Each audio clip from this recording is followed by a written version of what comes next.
दुनिया और मैं हूं सुधांशु सारस्वत। तो शुरू करते हैं गांव की दुनिया का ये सफर।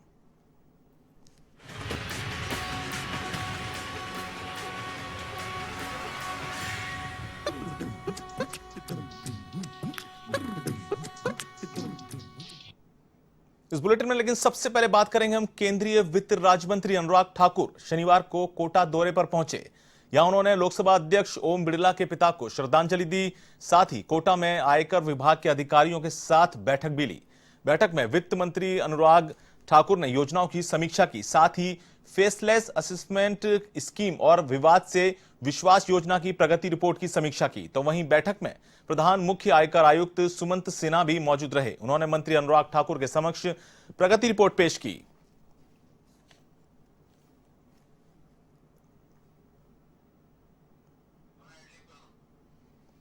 तो केंद्रीय वित्त राज्य मंत्री अनुराग ठाकुर का कोटा दौरा। कोटा में वो लोकसभा अध्यक्ष ओम बिड़ला के परिवार से मिलने आए थे।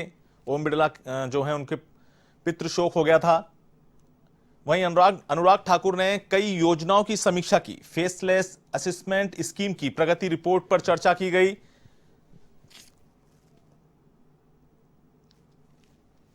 वित्त राज्य मंत्री का कोटा दौरा, इस दौरान उन्होंने कई योजनाओं की समीक्षा की। साथ ही कई अधिकारियों के साथ बैठक भी ली। आयकर विभाग के अधिकारियों के साथ उन्होंने बैठक करी। इस दौरान फेसलेस असेसमेंट स्कीम की प्रगति रिपोर्ट पर भी चर्चा की गई। वहीं विवाद से विश्वास योजना की प्रगति रिपोर्ट पर भी चर्चा हुई और प्रधान मुख्य आयकर आयुक्त सुमंत सिन्हा भी बैठक में मौजूद रहे। तो आयकर विभाग के अधिकारियों के साथ अपने कोटा दौरे के दौरान वित्त राज्य मंत्री अनुराग ठाकुर ने बैठक ली और जो योजनाएं हैं, आयकर विभाग से जुड़ी हुई योजनाएं जो हैं, वित्त से जुड़ी हुई जो योजनाएं हैं केंद्र सरकार की, उन योजनाओं की समीक्षा करी।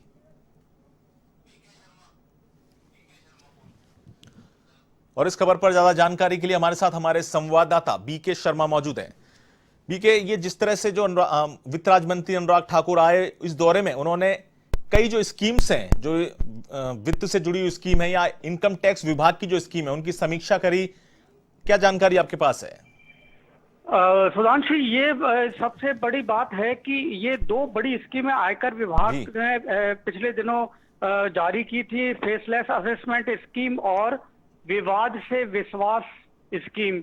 ये दोनों ही केंद्र सरकार की फ्लैगशिप स्कीम है और इनका उद्देश्य है कि आयकर विभाग के प्रति जो अभी तक भय का माहौल था और लोग आयकर चुकाने में कतराते थे और आयकर से संपर्क में भी लोगों को डर लगता था, तो उसको डर को, भय को दूर करना और उसके साथ ही तो ईमानदार करदाता है उनका सम्मान करना एक बड़ा उद्देश्य है। और इसको लेकर केंद्र सरकार ने ये पूरे देश में स्कीम लागू की है। राजस्थान ऐसा प्रदेश है जहां पर पायलट प्रोजेक्ट के तौर पर भी यहाँ सबसे पहले ये स्कीम यहाँ पर लागू की गई थी। तो अब ये स्कीम लागू होने के बाद में इसकी समीक्षा बैठक के लिए कोटा आए हैं वित्त राज्य मंत्री। बिल्कुल बीके, जिस तरह से ये जो योजनाओं की समीक्षा करी, औद्योगिक राजधानी के तौर पर जाना जाता है राजस्थान की, तो वहां पर जो काफी उद्योग है, इंडस्ट्रीज काफी है, तो वहां पर आज ये केंद्रीय वित्त राज्य मंत्री अनुराग ठाकुर आए और वहां जो आयकर विभाग के आला अधिकारी है, खासतौर से जो मुख्य प्रधान आयकर बीके, ये जो योजनाओं की समीक्षा करी, बिल्कुल, तो निश्चित तौर पर जो इनका दौरा रहा, कहीं ना कहीं वो मिलने जो कोटा अपने दौरे पर रहे, ओम बिड़ला जो कि परिवार से मिले, साथ ही कहीं ना कहीं आयकर विभाग के अधिकारियों से भी उन्होंने बैठक करी और जो योजनाएं हैं उनके बारे में उनकी प्रगति रिपोर्ट जानी। बहुत बहुत शुक्रिया इस पूरी जानकारी के लिए। तो ये थे हमारे संवाददाता बीके शर्मा।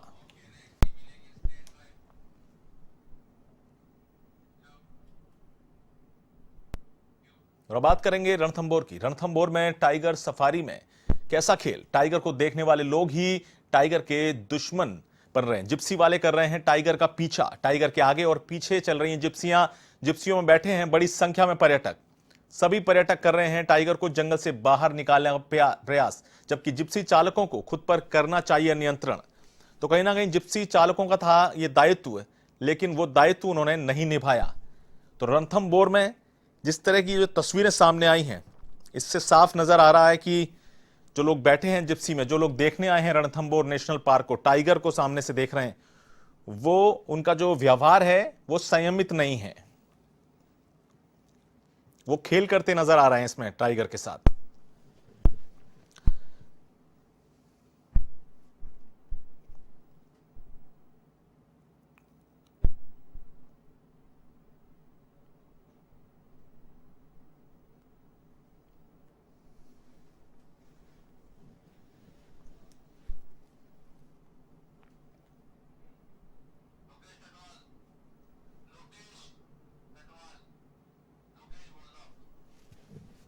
और इस खबर पर ज्यादा जानकारी के लिए बात करते हैं हमारे संवाददाता लोकेश से। लोकेश, देखिए जिस तरह की जो तस्वीरें देख रहे हैं हम, जिप्सियां चारों तरफ हैं टाइगर के, और क्या है ये पूरा मामला?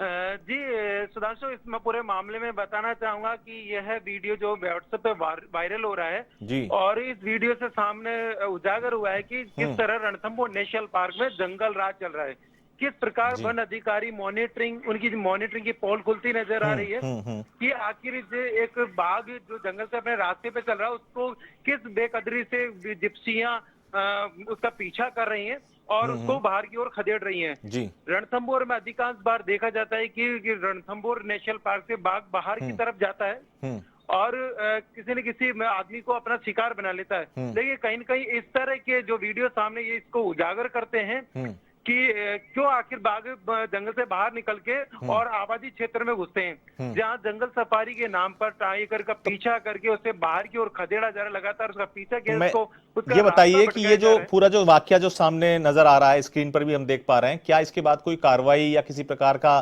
क्या कोई बयान आया है जो वन विभाग के अधिकारी हैं या उससे जुड़े हुए जो लोग हैं? जी, इस संदर्भ में वन अधिकारी से संपर्क करने की कोशिश की है, लेकिन उनके अधिकांश मोबाइल बंद और कोई भी इसमें जवाब देने के लिए सामने नहीं आया। लेकिन फिलहाल ये वायरल, जिस तरह वीडियो वायरल हो रहा है, तो ये साफ जाहिर है कि रणथंभौर में किस कदर जंगल राज चल रहा है। जी जी सुधांशु, बहुत बहुत शुक्रिया इस पूरी जानकारी के लिए। तो ये थे हमारे संवाददाता लोकेश जो बता रहे थे कि ये रणथंभौर का जो वायरल वीडियो है, कहीं ना कहीं ये दर्शाता है कि जो लोग घूमने आए हैं जिप्सी में, जो टाइगर है वो उसका घर है, लेकिन उसी के घर से उसको बाहर निकालने का प्रयास किया जा रहा है और वन विभाग के अधिकारी भी इस पर कुछ नहीं बोल रहे हैं। तो ये तस्वीरें साफ बयां करती हैं कि टाइगर जो है अपने ही घर में, उसको किस तरह से बेकदरी हो रही है उसकी। एक जानवर जो, अक्सर ऐसी घटनाएं सामने आती हैं कि रणथंभौर से निकलकर आबादी क्षेत्र में टाइगर आ जाते हैं और अटैक करते हैं। कई बार मवेशी खा जाते हैं, कई बार किसी इंसान पे भी अटैक कर देते हैं और उसकी वजह कहीं ना कहीं इस तरह की हरकतें होती हैं।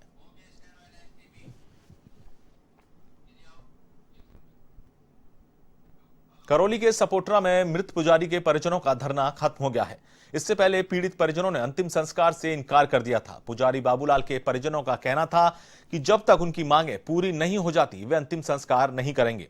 साथ ही बाद में एसडीएम ओपी मीणा, तहसीलदार दिनेश चंद्र मौके पर पहुंचे और वार्ता कर परिवारजन को अनुबंध पर नौकरी, इंदिरा आवास, 10 लाख की आर्थिक सहायता के साथ आरोपियों की गिरफ्तारी का भी आश्वासन दिया है। इसके बाद परिजनों का धरना खत्म हो गया। फिलहाल शव का अंतिम संस्कार कर दिया गया है।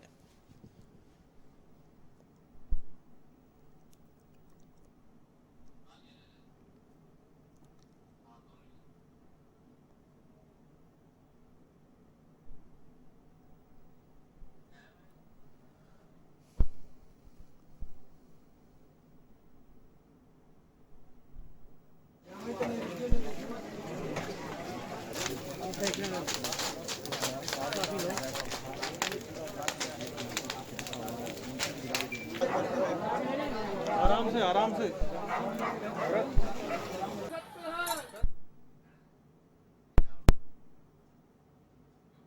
और अब बात करेंगे प्रदेश में चल रहे पंचायत चुनाव की।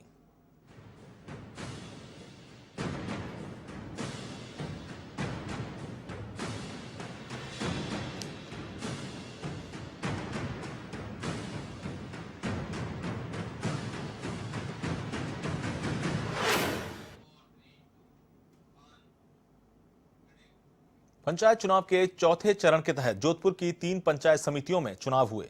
इस दौरान ओसियान, तिवरी और पीपाड़ की 101 पंचायतों में पंच सरपंच के चुनाव के लिए विशेष व्यवस्थाएं की गईं। यहां कोरोना महामारी के चलते खास सावधानियां भी बरती गईं।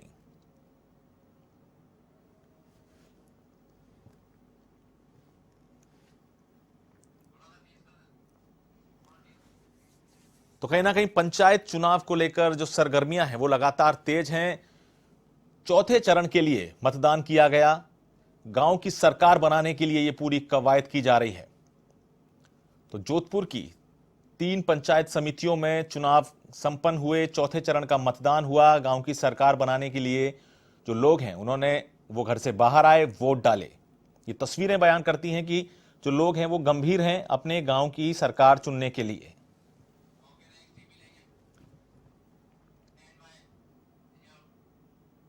बाड़मेर में पंच सरपंच के चुनावों में उत्साह का माहौल देखने को मिला, जहां 53 ग्राम पंचायतों में वोटिंग की गई। ग्रामीण क्षेत्रों में मतदाताओं की लंबी लंबी कतारें देखने को मिली। वहीं चुनावों में कोरोना गाइडलाइन की भी पालना करवाई गई। सोशल डिस्टेंसिंग का भी ध्यान रखा गया। वहीं बिना मास्क किसी को प्रवेश नहीं दिया गया।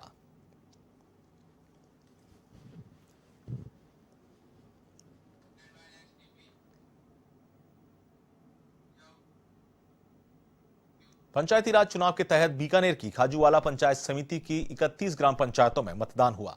इन ग्राम पंचायतों में 108 उम्मीदवार सरपंच पद के लिए अपना भाग्य आजमाया।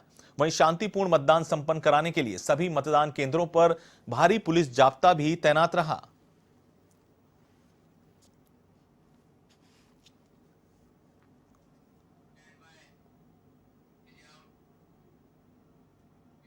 नागौर के खीवसर में पंचायत चुनाव के चौथे चरण का मतदान हुआ। खीवसर की 3 ग्राम पंचायतों में वोटिंग हुई। गांव की सरकार बनाने के लिए ग्रामीणों ने वोट डाले। वहीं शांति व्यवस्था बनाए रखने के लिए पुलिस प्रशासन भी पूरी तरह से मुस्तैद रहा।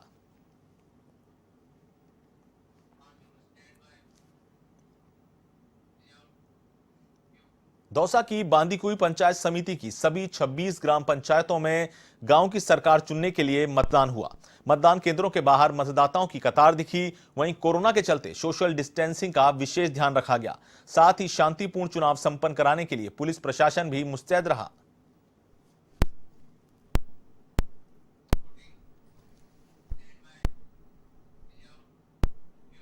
झुंझुनू में पंचायत चुनाव के चौथे चरण के तहत 24 ग्राम पंचायतों में मतदान हुआ। इन पंचायतों में कुल 149 प्रत्याशी अपना भाग्य आजमा रहे हैं। वहीं मतदान केंद्रों पर मतदाताओं की लंबी लंबी कतारें देखने को मिली। ऐसे में शांति व्यवस्था बनाए रखने के लिए सभी बूथों पर पुलिस प्रशासन भी मुस्तैद रहा।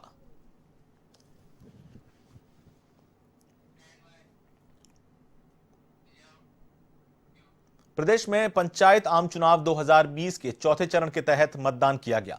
गांव की सरकार चुनने के लिए मतदाताओं में भी खासा उत्साह नजर आया। वहीं मतदान केंद्रों पर नो मास्क नो एंट्री की पालना के साथ कोरोना गाइडलाइन की पालना भी की गई। आप टीवी स्क्रीन पर देख सकते हैं सांचौर, कुचामन सिटी, सवाईपुर और जसवंतपुरा की ये तस्वीरें। तो ये 4 तस्वीरें प्रदेश के अलग अलग हिस्सों की आप देख सकते हैं एवन टीवी के जरिए कि किस तरह से गांव की सरकार चुनने के लिए मतदाताओं में उत्साह नजर आया। ये जो कतारें दिख रही हैं ये दिखाती हैं इस बात को, ये दर्शाती हैं इस बात को कि गांव में लोग गंभीर हैं इस बात के लिए कि उनकी जो गांव की सरकार है वो बेहतर तरीके से चुनी जा सके।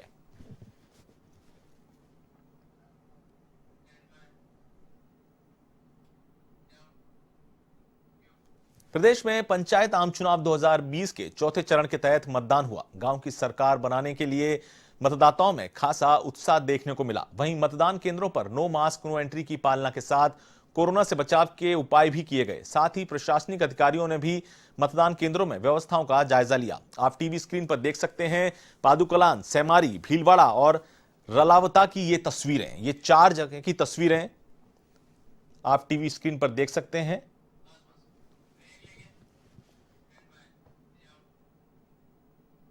और अब खबर पाली के सुमेरपुर से, जहां जवाई बांध समेत सहायक बांधों से पेयजल सिंचाई के लिए पानी का बंटवारा होने के बाद जलदाय विभाग के मुख्य अभियंता की ओर से जारी किए गए आंकड़ों को किसान नेताओं ने भ्रम फैलाने वाला बताया है। संघर्ष समिति ने संबंधित अधिकारियों के खिलाफ संभागीय आयुक्त से कार्रवाई की मांग की। किसान संघर्ष समिति की ओर से शनिवार को कृषि मंडी सभागार में प्रेस वार्ता का आयोजन किया गया, जिसमें किसान नेताओं ने कहा कि हर साल जलदाय विभाग की ओर से पेयजल के लिए आरक्षित पानी का पूरा उपयोग नहीं किया जाता। शेष पानी रहस्यमय तरीके से गायब हो जाता है। इस कार्य में अधिकारियों की मिलीभगत होती है। किसान नेताओं ने कहा कि आमजन को फ्लोराइड मुक्त पानी देने के लिए जवाई पेयजल योजना बनाई गई थी, लेकिन विभाग की ओर से हैंडपंप, नलकूप और खुले कुओं का पानी मिलाकर दिया जाता है।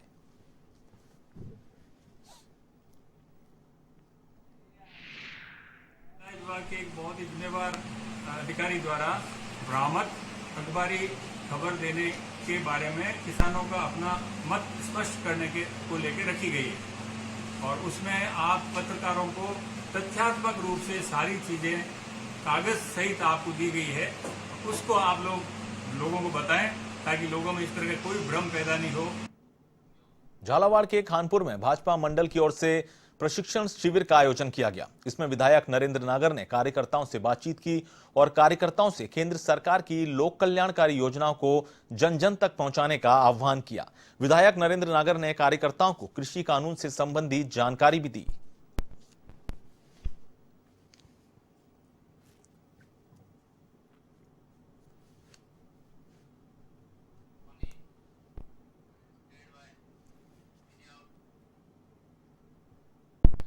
बीकानेर के श्री डूंगरगढ़ नगरपालिका क्षेत्र में दर्जनों कॉलोनियां हैं, जहां रहने वाले नागरिक मूलभूत सुविधाओं को भी तरस रहे हैं। इन कॉलोनियों में पानी, सड़क और रोड लाइट जैसी सुविधाएं ही नहीं हैं। ना तो कॉलोनी काटने वाले लोगों ने ये सुविधाएं यहां रहने वालों को दी और ना ही नगरपालिका ने उपलब्ध करवाई। नगरपालिका विकास शुल्क भी वसूलती है। इसके बावजूद भी नगरपालिका क्षेत्र की कई कॉलोनियों का विकास अभी तक नहीं हो सका। इस बारे में कई बार आला अधिकारियों को भी बताया गया, लेकिन समस्या का समाधान नहीं हो सका है।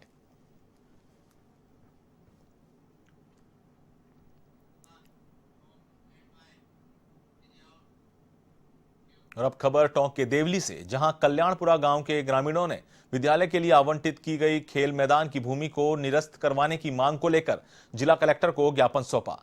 इस दौरान ग्रामीणों ने बताया कि गांव के राजकीय उच्च प्राथमिक विद्यालय के लिए खेल मैदान की भूमि गांव से 1.5 किलोमीटर की दूरी पर आवंटित की गई है। गांव से खेल मैदान के बीच रास्ते में तालाब और नाला स्थित है। इसके कारण बच्चों का वहां खेलने के लिए जाना खतरनाक साबित हो सकता है।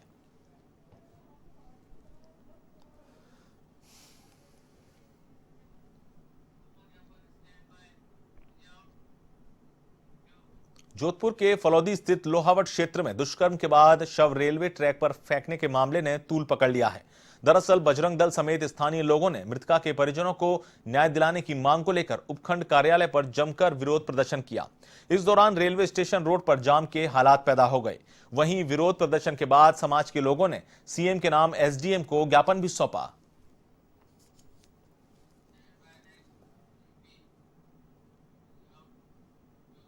अंतर्राष्ट्रीय बालिका दिवस रविवार को मनाया जाएगा, लेकिन पाली के सोजत विद्यालय में अवकाश के चलते आज ही कई ऑनलाइन कार्यक्रमों का आयोजन किया गया। इस दौरान राजकीय उच्च माध्यमिक विद्यालय में ऑनलाइन प्रतियोगिताएं भी आयोजित की गईं, जिसमें बालिकाओं ने अपनी प्रतिभाओं का प्रदर्शन किया।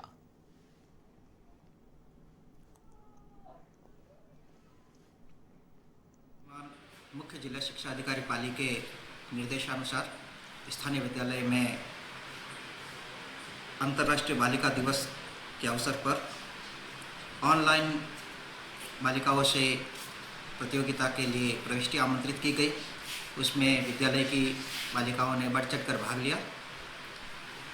लगभग 25 छात्राओं ने जो जिला शिक्षा अधिकारी महोदय द्वारा थीम दी गई थी उसके अनुसार निबंध प्रतियोगिता में उल्फत नाच और चित्र पोस्टर प्रतियोगिता में अश्विनी सोनी, स्नेहा, भावना पवार और हर्षिता मालवीय, स्लोगन और कविता प्रतियोगिता में पायल कक्षा 11 ने का चयन किया गया और जिनकी सूचना कार्यालय सीबीओ को ऑनलाइन भेज दी गई। अलवर के मालाखेड़ा थाना क्षेत्र स्थित खारेड़ा गांव में एक नाबालिग लड़की की गोली मारकर हत्या कर दी गई। नाबालिग दुकान पर घर का सामान खरीदने गई थी। इसी दौरान दुकान पर बैठे अंसार नाम के युवक ने नाबालिग को गोली मार दी, जिससे उसकी मौत हो गई। सूचना के बाद पुलिस मौके पर पहुंची और शव का पोस्टमार्टम करवाकर परिजनों को सौंप दिया। वहीं वारदात के बाद आरोपी मौके से फरार हो गया। पुलिस उसकी तलाश में जुटी है। करीब 12 सवा 12 बजे एक बच्ची जिसकी उम्र करीब 8-10 साल है, जाति सक्का मुसलमान, जिसकी गोली लगने से मृत्यु हुई है। बच्ची के पिता रोजदार ने उन्हीं के गांव के कमरू व उसके बेटे के खिलाफ नामजद मुकदमा दर्ज करवाया गया, मुकदमा दर्ज कर दिया गया है।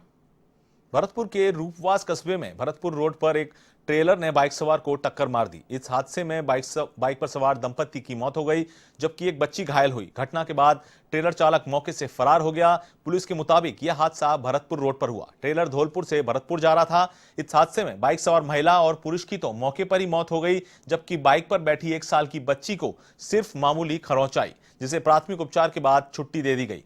पुलिस ट्रेलर चालक की तलाश में जुटी है। धौलपुर बाईपास पे यथार्थ होटल के पास एक एक्सीडेंट हो गया। इस मौके पे मैं पहुंचा तो वहां देखा एक महिला की लाश पूरी तरह कुचली हुई पड़ी थी, जिसके जगह जगह छितरे टाइप पड़े हुए थे। आगे देखा तो एक ट्रोला खड़ा था RJ11 GA 3911। उसके ट्रोला के पास देखा तो नीचे एक मोटरसाइकिल फंसी हुई थी और एक आदमी की लाश उसमें दबी हुई थी। पाली में शेखों की ढाणी में पैसों के लेन देन के चलते हुए खूनी संघर्ष को लेकर एक पक्ष के लोगों ने SP राहुल कोटकी को ज्ञापन सौंपा है और आरोपियों की गिरफ्तारी की मांग की। आपको बता दें कि शुक्रवार को शेखों की ढाणी में पैसों के लेन देन को लेकर 2 पक्षों में खूनी संघर्ष हो गया था, जिसमें 5 लोग घायल हो गए थे।